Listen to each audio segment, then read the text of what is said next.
Hello, once again, Chris England here, doing the last Mythic Hero trailer for Book 6 before we officially get into Book 7's trailers for me. So once again, this is getting out late, but better late than never, as I keep saying. Once again, if you like the content that I provide, please consider subscribing to my channel, as it definitely helps me out and shows that what I'm doing actually is more than just me enjoying what I make. But for all intents and purposes, let's get started. And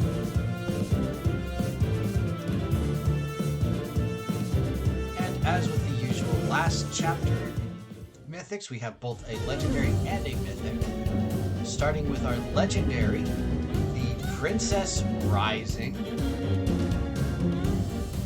Oh, We have Veronica finally as a non-staff normal playable unit. Now, granted, this means that once again, she is the only version that we can officially get of her is still the 4-star special Brave version. But having a red tome cavalry with the wind type giving a buff to both HP and speed of 3, and also having the arena count as 190 instead of her normal cavalry. She's a very beautiful unit. So once again, this is using her final form as the inheritor of Embla's blood with beautiful black wings, beautiful design on the dress. I will admit that the side wings are a little bit much. They look a little bit too heavy, but they also look more like the armor. And so once again, Yusuke Kozaki does beautiful artwork. We also have Rina Hidaka voicing Veronica once again. So Philo from Rising of the Shield Hero, Silica from, I believe, Sword Art Online, and then Urara Kawashima from Food Wars. So at least this now means that Veronica has at least one of... No, actually, no. My mistake. She is still missing a blue color for now. Sadly, we do not get Bruno up until for at least a little while. Hopefully, he will come back. 神のためにあるもの。So we start out once again with attack speed catch 4. And then we also have speed res far trace. We also have another tier 4. This one is panic smoke. So after battle, it's going to continue on with the Panic Smoke's original, where it's going to give panic to the foe, as well as to any foes within 2 spaces of that foe. But it's also going to give -3 to all stats. And then afterwards, add to self and any allies within cardinal directions foe penalty doubler. So this is essentially giving all of your units a non-alone vulture effect. So it's a vulture effect without the solo requirement.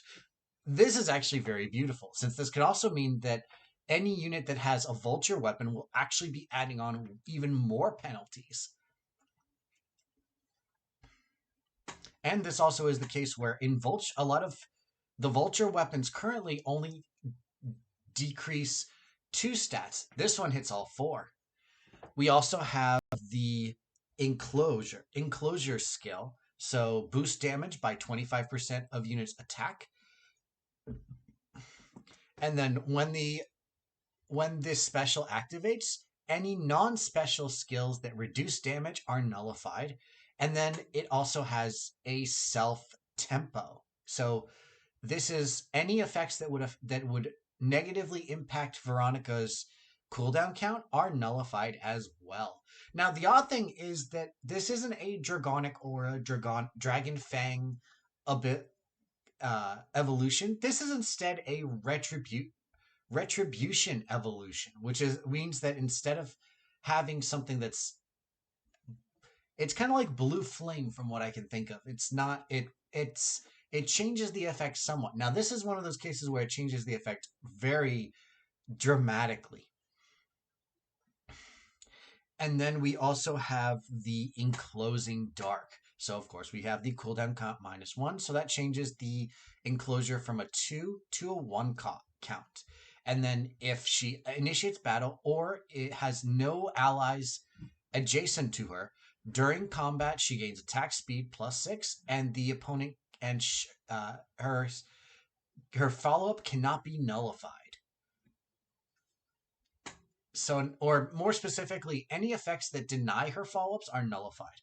And then if she's able to, if she initiates combat and is able to perform a follow-up, she performs a follow-up right after her initial attack. So desperation with only the initiate combat. And then once again, copycatting the top one, where either she initiates or is solo. She debuffs the opponent's. She gives the opponent a debuff based on how many foes are within 2 spaces of her foe. So anything. So if there's only one, they get speed res -4. If there's 2 or more, the opponent gets speed res -8 and is unable to perform a counter attack. So this is a very, very powerful weapon at first. This is kind of like, this is in the essence of the awakening skill Quick Burn. So probably for those who are uneducated in certain skills, Quick Burn was a skill that gave you a buff to your avoid and hit for the first 7 turns, but it would start decreasing as you went. The Enclosing Dark is the exact opposite, the exact same idea, where if she is at the very start of the matchup, she will be able to proc this no counterattack twice. But as the battle goes on and foes fall, she will be unable to maintain that no counterattack effect and just swap back to the speed res -4. This also does mean that she is a very powerful unit to be using towards any Grand Hero battles, or more specifically legendary mythic hero battles, where you will see reinforcements, and so the reinforcements will constantly fuel what she wants to do. Now, once again, I am definitely annoyed that we see catch at the attack speed catch once again. Even if the effect of she is able to perform penalties, give foes any kind of negative status effects, it still is kind of annoying to see it again. However, I cannot really think of a good way to replace this, as she's also a cav unit, which makes it a little bit harder to choose a skill that would replace this as a different option. All in all, this is a very dangerous unit. And the fact that she is a red tome Veronica makes her even better for me. That Panic Smoke is actually a very beautiful skill in and of itself.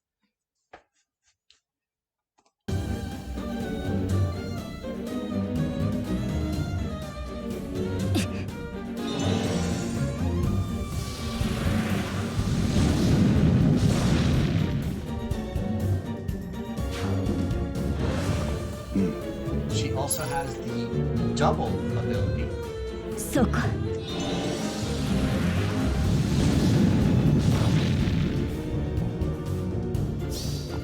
降伏なさい。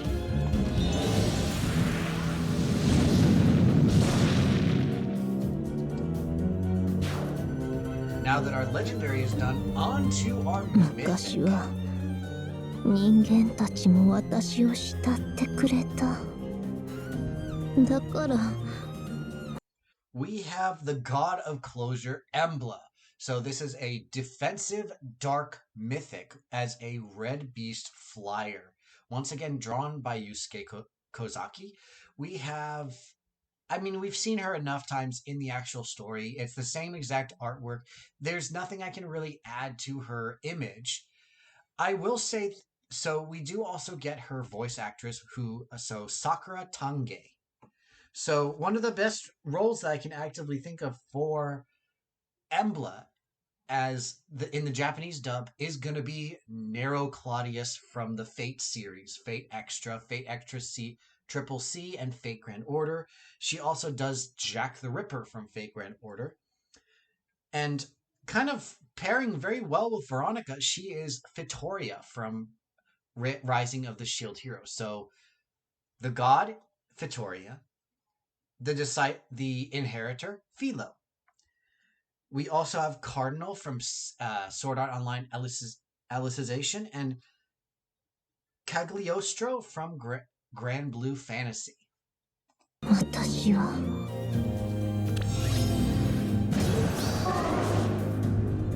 よーし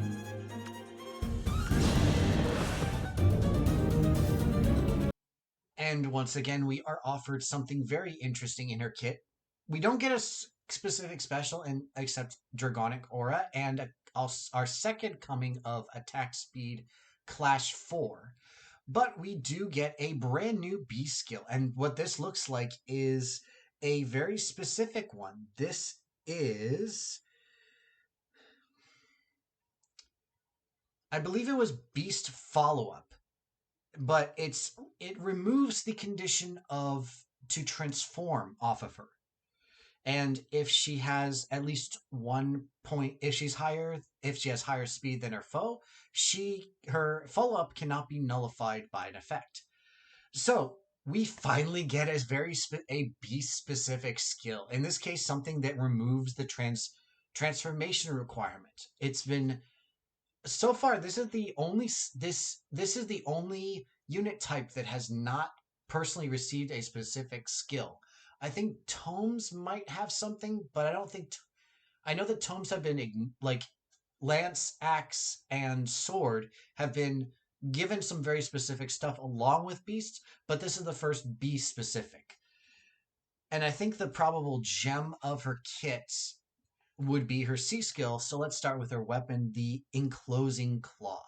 Once again, we have the cooldown count -1, and then at the start of combat, if she has 25% or more HP remaining, during combat she gets Spectrum +5, and then her foe gets a debuff to their attack, speed, and defense equal to the number of foes that are in 3 rows and 3 columns centered on unit times 3 with a maximum of 9. She also carries the cannot negatively affect her countdown in any way. And then if there are 2 or more foes within those 3 rows and 3 columns, she denies any guaranteed follow-ups, as well as inflicts a -1 cooldown count on the foe. And then, of course, we have the normal bird type. At the start of turn, if she's only surrounded by beast or dragons, or is alone, she transforms and gets +1 movement and +2 attack. So this is the normal for any kind of bird type. While I think this is actually a very good set of skill, it does mean that she completes both tempo and null follow-up. I think her best portion is her C skill, which is Severance. So at the start of turn, she inflicts both unguardable and feud to any foes that are within 3 columns and 3 rows centered on unit. And then in addition, if there's a foe within those, so a foe that's being affected by the first portion, she removes any penalties that she has and gains dodge. So one of the biggest things that it's feud is, of course, a non-colored feud skill. It's just it's essentially the same as Bramimon's C skill, where it nullifies any ally's bonus giving effect. So any close guard, distant guard, any kind of drive effects, any kind of buff effects that that the unit will be receiving from an ally, they no longer receive. But I think the best part is the unguardable, which means that the unit can no longer be protected by savior. This is a huge change in the game because this means now that she is any unit that she fights will no longer be able to be protected from any way, shape, or form. Now, what I will say is that her kit once again is very completed, as she has a skill that allows her to transform and get additional movement. It also gives her the self portion of null follow up. Her weapon provides the null follow up for the foe, as well as the both tempo portions. Or actually, no, this one is tempo for herself, and then the foe portion of special fighter. And then, of course, the Spectrum plus 5 doesn't have Spectrum plus 5, and then the ASD debuff is very nice as well. This is also another unit that's actually going to be very, very good for any type of legendary mythic hero battles, as well as any kind of hero battle that has reinforcements. Simply because of the fact that all of her effects in her weapon rely a lot on number of units that are within her range. Now, sadly, I really do kind of wish that she had Enclosure as well.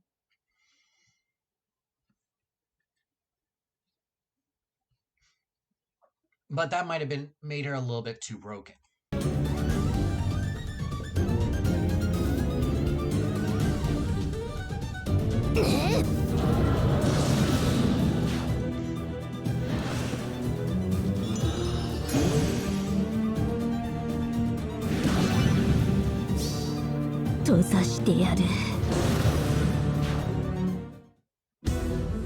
And the other 10, we have Granimond, Hell, Saros, Dagger, Legendary Micaiah, Legendary Sheeta, Legendary Nana, Mjolnir, Ascended Celica, and Legendary Deirdre. So, while I will say that we've had very, very bad red pools in the past, in this case, this is a insanely broken red pool. Of course, having having the mythic and legendary both be red is a very, very, very explosive thing for this case. We have Veronica offering a tier 4 panic smoke. She also offers a no counterattack in her weapon, as well as another trace user. We have Embla as a beast that can transform without ignoring her conditions. She has the Severance skill, so no savior, feud, as well as dodge in herself as well, in addition to having just no follow up in both her parts. But for red, we also have legendary Nana, and I did cover her before, where she has a weapon that nullifies any kind of special or non-special type of damage reduction.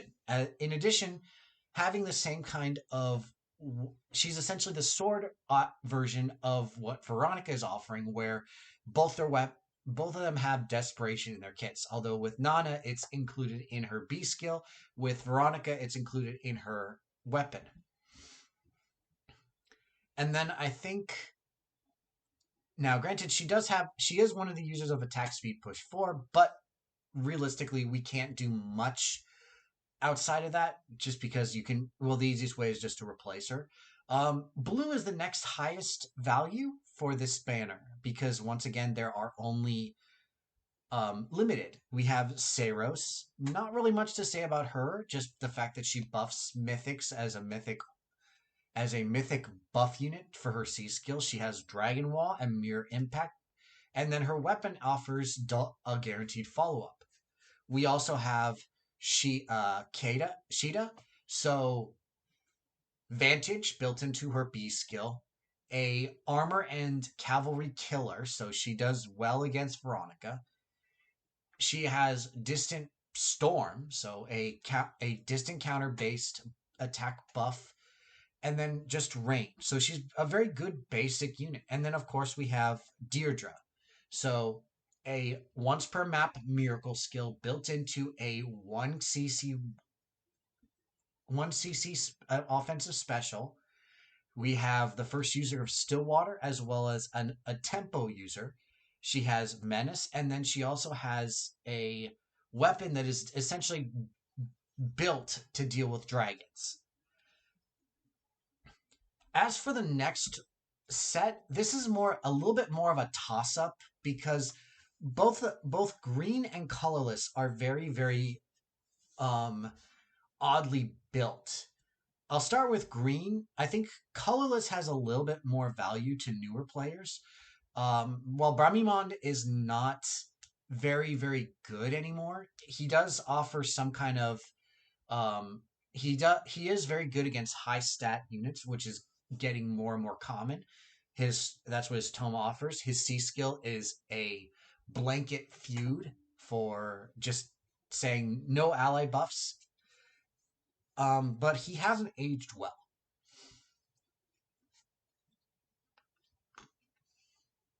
We then have legendary Micaiah, so offering joint distant guard. She also offers, I believe, her prescient skill offers her a. She also comes with a desperation skill built in, as well as damage reduction, and then armor and cavalry killer. In addition, I believe it also offers her a guaranteed follow up. And then I think while Celica is the newest, she's also the unit that isn't actually included in the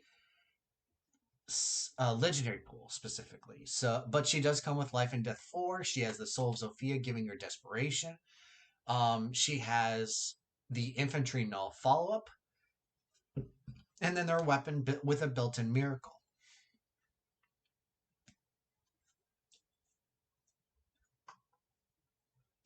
Then we have green. So we have Hell, a specific miracle. So this is non-magic miracle built into her weapon. We have the essentially a spectrum hold in her PRFC skill, as well as guard bearing and distant counter. For dagger, she has Pathfinder. She has I believe she has a penalty based buff on herself. She has I think there's a null follow. I'm pretty sure there's a null follow up in there, and just the ability to move more. I wouldn't say that. I'd say that Dagger and Bramimond are kind of on the same level of use. Dagger kind of tops it because she does offer a little bit more in terms of the Pathfinder.